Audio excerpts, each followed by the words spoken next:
This is Stella Kaltsidou, one of the best basketball head coaches in the world, and she's just been forced out as the GB's women's head coach. Stella had a playing career that spanned well over 15 years, picking up numerous accolades and titles, playing across Greece, France, Poland, and when she stepped away from the game, she did so having won 4 Greek championships, 4 Greek Cups, 3 French championships, 1 French Cup, and a double in Poland. Stella represented her country at the highest level, and when she transitioned into coaching in 2019, her playing experience domestically and internationally transitioned seamlessly.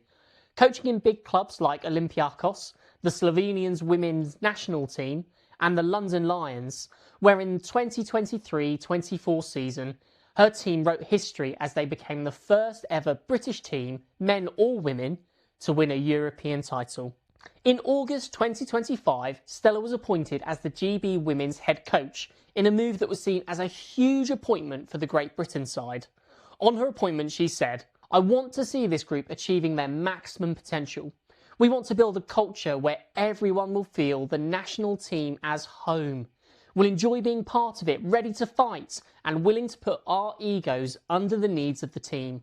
Performance-wise, we want to be a tough team, aggressive on both ends of the floor, play with speed and high intensity." And there's reason to be hopeful with an awesome Great Britain women's roster that includes WNBA star Temi Fagbenle, Holly Winterburn, and iconic British stars like the Sheffield Hatters Georgia Gale and the Oakland Wolves Beckford Norton. In November, during the 2027 EuroBasket qualifiers, the GB women's team picked up Stella's first win, crushing Switzerland 85-64. And there was pure joy in the GB camp. And although the team lost its next game against Austria, a 91-48 win over Norway cemented their hot start in the first qualification window. From that point, the whole British basketball landscape has shifted. The British Basketball Federation, the governing body for UK basketball, has collapsed. First, a review from FIBA and the BBF meant that teams were suspended from international competition pending a more depth in review from a FIBA task force. And then Chris Grant, the BBF chair, stepped down. And quickly, the BBF announced it could no longer fulfil its legal obligations and entered liquidation, essentially leaving the sport without a leader in Great Britain and to potentially spiral, crash and burn. In the interim, Basketball England, Scotland and Wales took on some of the responsibility along with a consortium of stakeholders groups and the professional teams in the UK to keep things going.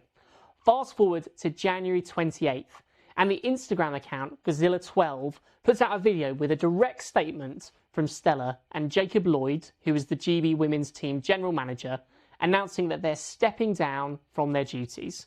And let's break down some of the key elements of the statement. First, the fact that they chose a separate news source other than Basketball England may be the most telling part. Your head coach doesn't trust the institution to tell people the real reason they're leaving, or not to twist the narrative in a way that doesn't feel authentic. 2. There's a clear belief in the players and talent, but not the structures, particularly the potential for the women's programme to be discontinued beyond the March window. 3. The women's team in GB is the most successful basketball team, consistently finishing higher than the men's. 4. The communication structures are directly referenced, and you've got to believe this is becoming a real issue for Great Britain basketball. In particular, with the BBF ceasing operation, they've put out officially on their social media that they have stepped away and they're not going to be using Instagram or X. 5. Interestingly, the video also called out that interviews with coaches and players would follow. A day after, Basketball England responded, acknowledging their decision to step down.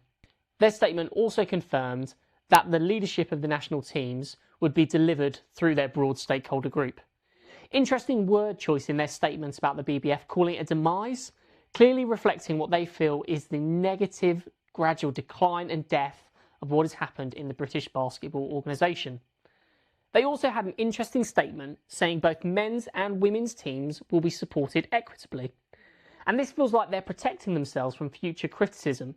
Just look online and Hannah Shaw, previous 3x3 programme manager and someone mentioned by name to potentially be involved in future GM positions, made clear that she felt that the men's game and the choice to fund them over other programmes was a catalyst for the decline of the women's game, or at least that the funding pot was not being used to progress both teams equally.